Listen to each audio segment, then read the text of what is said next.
Olá, pessoal, tudo bem? Professor Daniel Lima de Matemática aqui.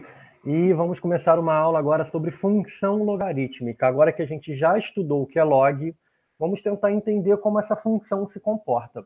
Então, toda função que faz uma associação entre um valor lá x real positivo, lembrando que a gente só calcula logaritmo de números reais positivos, ok? E, né, entre o número e o logaritmo, numa certa base, nós temos uma função. Então, aqui nós temos exemplos, né? F de x igual a log de x na base 2, g de x igual a log de x na base meio, h de x igual a log de x, lembrando que a base é 10, quando está escondidinha, e p de x igual a ln de x, lembrando que isso é log de x na base i. Ok? Bom, primeira coisa da função logarítmica. A gente tem que lembrar que a função logarítmica ela é tida como função inversa da função exponencial. Então, eu sei que a função log f de x igual a log de x na base a, ela é a função inversa da função g a elevado a x. Ok? Outra coisa, quando a função logarítmica ela é crescente, ela vai ser crescente quando a base for maior do que 1. E ela vai ser decrescente quando a base estiver entre 0 e 1. Tá?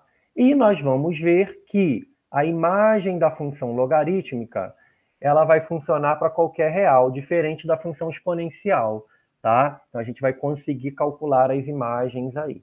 Vamos dar uma olhadinha? Bom, aqui nós temos os gráficos, tá? Então, a função logarítmica, ela é tida como a função inversa da exponencial.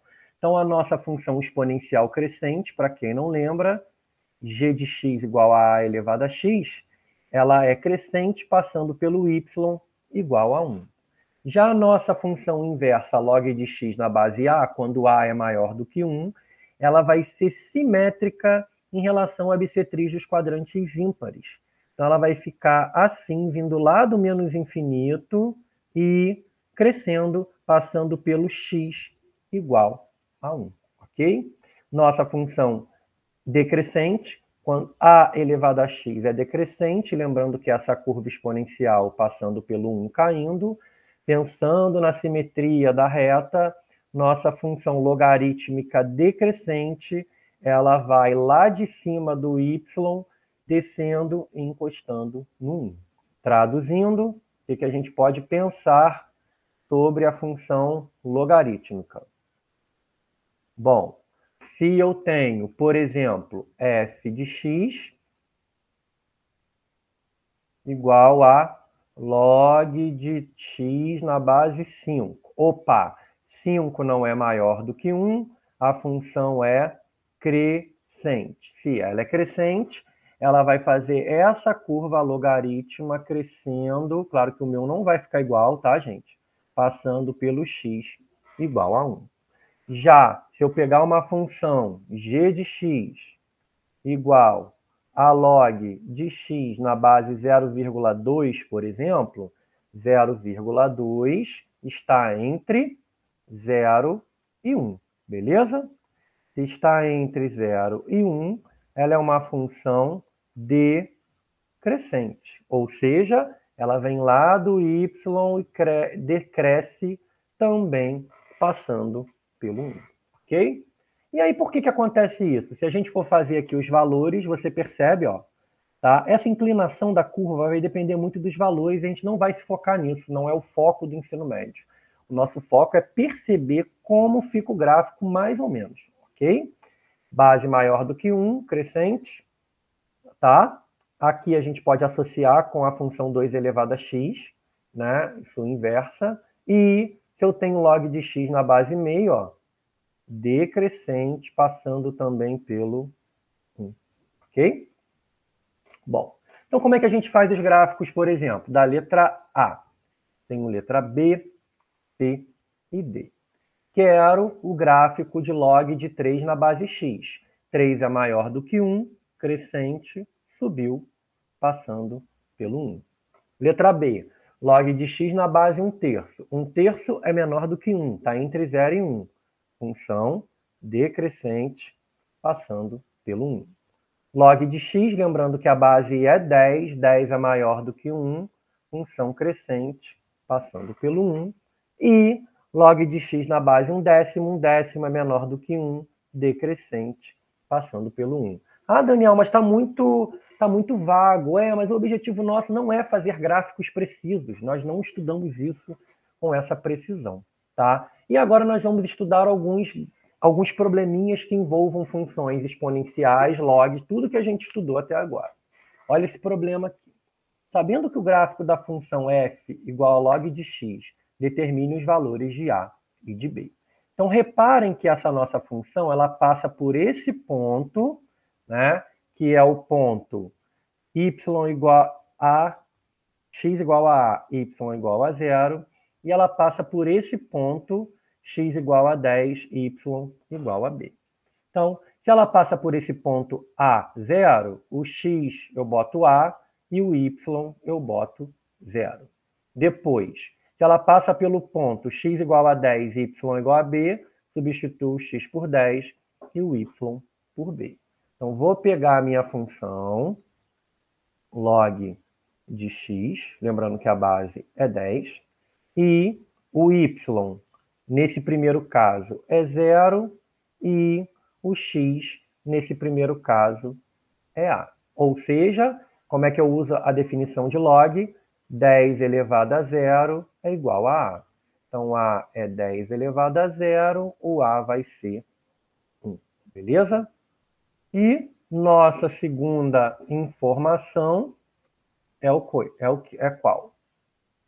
Eu pegando a fórmula, que informação que eu tenho? Que quando y vale b, o nosso x vai valer 10. Ou seja, quem vai ser o nosso b? Log de 10 na base 10, que vai ser 1. A é 1, b é 1. Ok? Aqui nós temos uma questão bem simples para apontar quais funções são crescentes e quais são decrescentes. Não precisa nem fazer o gráfico, tá? Quais são as funções crescentes? Letra A, 3 é maior do que 1. Letra B, 10 é maior do que 1. E letra F, raiz de 3 é maior do que 1. Então, A, B e F. Quais são decrescentes? São as que a base é menor do que 1. 0,5, letra C, 1/3, letra D, e 0,1, letra E. Ok? Bom, continuando aqui, o que nós vamos ter? Agora nós vamos ver alguns problemas práticos, né? Também mais práticos ainda. Olha essa questão que interessante, que vai usar a ideia da função exponencial, ou do log, ou das duas juntas, tá? Luiz ingeriu 500 miligramas de amoxicilina às 8 horas. Suponha que a meia-vida dessa substância é de aproximadamente 1 hora. Daniel, o que é a meia-vida? Meia-vida é o tempo que a substância que você ingere demora para virar metade dela no corpo. Ou seja, se eu ingerir um medicamento de 500 miligramas, em 1 hora, essas 500 miligramas vão virar metade dessas 500. Em 2 horas, vai virar metade da metade. E por aí vai. Então, olha a letra A. Determine a massa dessa substância às 9, às 10 e às 11 horas. Se às 8 ele ingeriu 500 miligramas, às 9 eu tenho a meia-vida. Passou 1 hora, eu tenho 250 miligramas. Já às 10, eu vou ter metade da hora anterior, 125 miligramas. E às 11, eu vou ter metade da hora anterior. Eu vou ter o quê? 60,25 miligramas. Essa ideia de sempre dividir por 2 tem a ideia da função exponencial, né? B.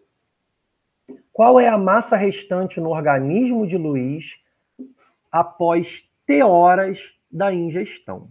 Então, se você reparar aqui, eu estou pegando sempre o anterior e dividindo por 2. Tá? Então, eu posso dizer que a massa depende do tempo. Essa massa é sempre a massa inicial dividido por 2. Se passar 1 hora, dividido por 2 ao quadrado por 4. Dividir 2 vezes por 2, se passarem 2 horas. Dividir 3 vezes por 2, se passarem 3 horas. Dividir t vezes por 2, se passarem t horas. Traduzindo, a massa depende do tempo. De qual maneira? A massa é 500 dividido por 2 elevado a t. Ou podemos escrever assim, a massa é 500 vezes 2 elevado a menos t. Ok? E daí surgem essas fórmulas. Bom, mais uma questão interessantíssima. Olha, há uma lenda que acredita a invenção do xadrez a um brahmane de uma corte indiana, que, atendendo a um pedido do rei, inventou o jogo para demonstrar o valor da inteligência. O rei, encantado com o invento, ofereceu ao brahmane a escolha de uma recompensa. De acordo com essa lenda, o inventor do jogo de xadrez pediu ao rei que a recompensa fosse paga em grãos de arroz, da seguinte maneira: 1 grão para cada casa, para a casa 1 do tabuleiro, 2 grãos para a casa 2, 4 para a casa 3, 8 para a casa 4 e assim sucessivamente. Ou seja, a quantidade de grãos para cada casa do tabuleiro correspondia ao dobro da quantidade da casa imediatamente anterior. Letra A. De acordo com a lenda, qual a quantidade de grãos de arroz correspondente à sexta casa? Então, na primeira casa, 1. Na segunda casa, 2. Na terceira casa, 4. Na casa 4, 8. Na quinta casa, 16. Na sexta casa, 32. Né? Então, sexta casa, 32. Beleza? Estou sempre dobrando. B.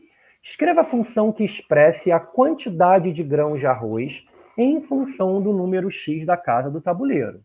Então, a função... A quantidade de arroz é o quê? É 2 elevado a x, mas se for 2 elevado a x, quando for 0, daria, quando for 1, se a gente começar do 1, eu vou ter que escrever x menos 1, tá? Por quê? Porque eu vou ter que pegar 2 elevado a 0 e vai dar 1. Se eu falar que x, né, é maior ou igual a 0. Se eu começar do 1, eu posso colocar 2 elevado a x só, simples. Letra C. Escreva na forma de potência quantos grãos de arroz devem ser colocados na última casa do tabuleiro de xadrez. Lembrando que o tabuleiro tem quantas casas? 64. Né? Então, eu vou ter que calcular na casa 64. 2 elevado a 64 menos 1. 2 elevado a 63 grãos de areia. Você não vai calcular isso, ok? Bom, mais uma questão interessante aí de concurso. Seja a função f de x igual a k vezes a elevado a x. Analise o gráfico de f na figura e determine a e k. Muito parecida com o que a gente fez anteriormente. O gráfico passa por esse ponto. Que ponto é esse? X igual a 0, y igual a 2. E passa por esse ponto, x igual a 1, y igual a 6. Então, vamos substituir cada um dos pontos na nossa fórmula e descobrir o que a gente pode de K e A. Bom, primeiro, x0, y2. Então, y2, x é 0. Qualquer coisa elevada a 0 dá 1. Conseguimos que o K vale quanto? 2. Segundo passo. Vamos trabalhar agora o segundo ponto. F de x, K, vezes A elevado a x. Quando x é 1, y é 6. Y é 6, o K eu já sei que vale 2 e o x vale 1. Então, 6 é igual a 2A é igual a 3. Pronto, descobrimos o valor de K e de A. Se eu fosse reescrever a função, Quem seria a nossa função? F de x igual a 2a elevado a 3. Beleza? Desculpa. 2 vezes 3 elevado a x. Essa é a função referente a esse gráfico. Mais uma questão interessantíssima de concurso. Se eu não me engano, ela foi de um vestibular aí, tipo o UERJ, tá bom? Então, vamos lá. Conforme os dados obtidos pelo IBGE, relativos às taxas percentuais, né, seria de analfabetismo da população brasileira de 15 anos ou mais, a partir de 1960, tempo zero, tá? Foi possível ajustar uma curva de equação y igual a 30 vezes k elevado a x mais 10, k positivo e x o tempo em anos. Determine o valor de k. Então, reparem que eu tenho essa função, que é uma função exponencial, que eu tenho x no expoente. Quero determinar o k. A gente sabe que a função passa por esse ponto, x igual a 20, y igual a 30. Então, y é 30 e o x é 20. Fazendo as continhas, 30 menos 10 vai dar 20, igual a 30 vezes k elevado a 20. Passo 30 para lá dividindo, cortando os zeros, fica 2/3, igual a k elevado a 20. Pô, Daniel, k elevado a 20, você vai tirar a raiz quadrada, a raiz vigésima, né? De 2/3. Esse é o valor do k. Daniel, pode dar um valor doido assim? Pode, qualquer valor, tá? Letra B. Determine as taxas relativas a 1960 e 2020. Então, ele fala que 1960 é o tempo zero. Então, 1960, o x vai ser zero, tá? E ele fala que ele está calculando, né? Pensando aí, ele não falou que está em décadas, né? O tempo está em anos, tá, gente? Então, em 1960 é o x igual a zero. Então, basta eu pegar a fórmula, tem essa conta arada doida aqui, elevado a x igual a zero mais 10. Elevado a zero dá 1, vezes 30, 30, mais 10, 40. Então, a taxa de alfabetização é de 40 em 1960. Para 2020, como a gente está sem espaço aqui, é só você fazer o quê? De 60 para 2020, passaram-se 60 anos. Então, você vai ter que substituir o x por 60, tá? E fazer a continha aí. Depois, quem quiser, me pede nos comentários que a gente faz, tá bom? Mais uma questão, pessoal. Bom, aí nós temos, ó, a seguinte questão. A expressão P de t igual a k vezes 2 elevado a 0,05t fornece o número P de milhares de habitantes de uma cidade, em função do tempo em anos. Se em 1990 essa cidade tinha 300 mil, quantos habitantes aproximadamente espera-se que ela tenha no ano 2000? Opa! Primeiro, ela fala que em 1990 tinha 300 mil, tá? E aí você pode, por exemplo, para não ter que botar 1990 como um ano, usar esse valor, você pode fazer o que a gente fez na questão anterior. Eu posso chamar de 1990 o ano zero. E posso chamar de 2000 o ano 10, né? Passaram-se 10 anos. Horrível aqui, peraí, gente. 2000 o ano 10. Então, chamando o ano de 1990 de ano zero, a população no ano zero é k vezes 2 elevado a 0,05 vezes zero. Então, a população inicial, né, ele fala que é de 300 mil.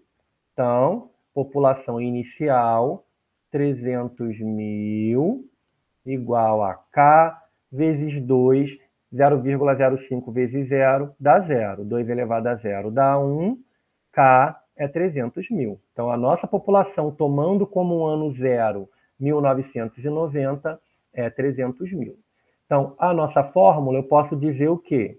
Que a população é 300.000 vezes 2 elevado a 0,05t. Se eu quero no ano 2000, passaram-se 10 anos, né? Então, basta substituir o t por 10. 0,05 vezes 10 dá 0,5. Pô, mas 0,5, Daniel, é a mesma coisa que 1 sobre 2. Que é a mesma coisa que tirar a raiz quadrada de 2. Traduzindo, quem vai ser a população em 2000? Vai ser 300.000 aproximadamente multiplicado por 1,4, que é a raiz quadrada de 2. Fazendo essa continha, como é que dá para achar 300.000 vezes 1,4? 300.000 vezes 1, 300.000. 0,4 seria 40%. 40% dá 120.000. Então, 300.000 mais 120.000, 420.000 aproximadamente. Eu tenho 423 e 401. Óbvio que só pode ser 423 porque a gente aproximou, ok? Bom, e aí vamos lá. Mais uma questão, ó. Certa substância de um medicamento é eliminada pelo organismo de acordo com a função D de T, D0, 9 décimos elevado a T sobre 2. Sendo D a quantidade no organismo após T horas e D0 a dose inicial. Determine após quantas horas o organismo terá eliminado 19% da dose. Se o organismo perdeu 19%, em relação ao 100%, estou perdendo 19, sobrou quem? 81. Então, vamos pensar que ele tem a dose inicial e ele ficou com 81% da dose inicial. E aí nós temos aqui uma relação, beleza? Agora, 81% é o mesmo que 81 sobre 100. Tenho D0 dos dois lados, posso cortar. Ficamos então com 81 sobre 100 igual a 9 décimos elevado a T sobre 2. Agora, o que a gente tem, pessoal? A gente tem que 81 sobre 100 nada mais é do que 9 décimos ao quadrado, porque 9 vezes 9 é 81 e 10 vezes 10 é 100. E aí temos 9 décimos elevado a T sobre 2. Opa! Bases iguais, consequentemente... A gente tem mania de cortar, mas não é o correto não, tá, pessoal? E após, né, quantas horas a substância vai ficar com 81%, ou seja, vai ter eliminado 19 após 4 horas. Mais um exemplo aqui. Admita que um tipo de eucalipto tem expectativa de crescimento exponencial nos primeiros anos após seu plantio, modelado pela função y de t igual a elevado a t menos 1, na qual representa a altura da planta em metros, t é considerado o ano e a uma constante maior do que 1. O gráfico representa a função. Admita que y igual a 0 fornece a altura da muda quando plantada, ou seja, primeira coisa, se eu substituir o y por 0, eu vou conseguir descobrir... Desculpa, coloquei errado, senhores. A fórmula é essa. Se eu substituir o t por 0, eu descubro a elevado a menos 1, que seria 1 sobre a. É o tamanho da planta quando era muda, tá? E deseja-se cortar os eucaliptos quando as mudas crescerem 7,5 após o plantio. O tempo entre a plantação e o corte, bom, a gente vai ter que descobrir algumas coisas aí. Primeira coisa, ela passa pelo 0,5. X igual a 0, y igual a 0,5. Então, vamos lá. Na nossa função, quando o y é igual a 0,5, o t é 0. A gente já tinha acabado de ver. Então, eu tenho que 0,5 é igual a 1 sobre A. O A é 1 sobre 0,5. O A é 2. O A está em quê? Em metros. Então, a planta muda já tinha 2 metros lá no início, tá? No início da análise, ok? Agora, eu sei também que a planta, após 6 anos, ela está com a altura de 32 metros. Então, reparem que se eu pegar essa fórmula, né? Agora, o T é 2, o A é 2. Quando y é 32, o tempo é 6, né? Então, ela passa por aquele ponto ali. Mas é isso que eu quero? Não, não é isso que eu quero. Eu quero o quê? Eu quero que você descubra quando a altura da planta cresceram 7,5 metros após o plantio. Então, olha que a planta está com 2. Eu quero que a planta tenha 7,5 metros, não é? Quando a planta vai ter 7,5 metros? Aqui, senhores, eu falei errado uma coisa. Eu estou olhando aqui, ó. Eu falei que a A é 2 metros. Não, o A, gente, é um número maior do que 1, é a constante, tá? A gente vai descobrir agora quanto tempo se passou para que a planta cresça 7,5 metros, tá? E aí nós podemos escrever 7,5 como o quê? Como 14 sobre 15 sobre 2, desculpa. 15 sobre 2. 14 sobre 2 seria ótimo, né? Então nós teríamos 15 sobre 2 igual a 2 elevado a t menos 1. A gente pode fazer o quê? Passar o 2 para lá, escrever isso aqui como 3 vezes 5, né? Então, posso dizer que o 15 é igual a 2 vezes 2 elevado a t menos 1, que é 2 elevado a t. E, Daniel, não tenho como reduzir o 15 ao 2. Vamos ter que aplicar o logaritmo dos dois lados. Então, vocês lembram que você pode aplicar o logaritmo aqui e o logaritmo aqui. E aí, ó, joga esse t para frente, nós ficamos com o log de 15 igual a t vezes o log de 2, ok? E aí, passando o log de 2 para lá, nós vamos ter que vai dar o tempo log de 15 sobre o log de 2. E, Daniel, como é que a gente pode fazer isso? Não tem uma resposta, tem essa aqui. Nós podemos escolher como a base o log de 2, fazer uma mudança de base, coisa que eu não ensinei no vídeo anterior. Escolhendo como base 2, a nossa resposta vai ficar log de 15 na base 2. Tá? Então, eu precisaria saber do que é mudança de base. Ok? Bom, temos mais uma questão para a gente fechar. Vamos lá. O pH de uma solução é definida por pH igual a log de 1 sobre H+. pH é a concentração de hidrogênio em íons gramas por litro de solução. Dessa forma, o pH de uma substância onde a concentração de íons de H+ é 10 elevado a menos 8. Lembrando que o pH, pessoal, é o que determina se a substância é ácida ou básica.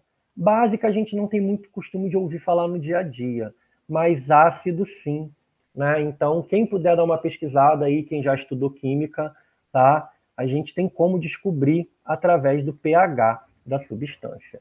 Substituir o H+ por 10 a menos 8, divisão no log, lembra que vira menos, né? Então, log de 1 sobre 10 elevado a menos 8 é log de 1 sobre menos log de 10 elevado a menos 8. Log de 1 na base 10, para quem não lembra, que 10 elevado a que número vai dar 1? Vai ser 0, porque todo número elevado a 0 é 1. Passo o menos 8 para cá, e log de 10 na base 10 é 1. Logo, o pH dessa substância é 8. Beleza? Então, pessoal, fizemos várias questões aí, da parte de exponencial e log, e esses probleminhas que caem mais nos concursos como o ERJ, como o Enem, nos concursos militares aí, ok? Espero que vocês tenham gostado e até a próxima.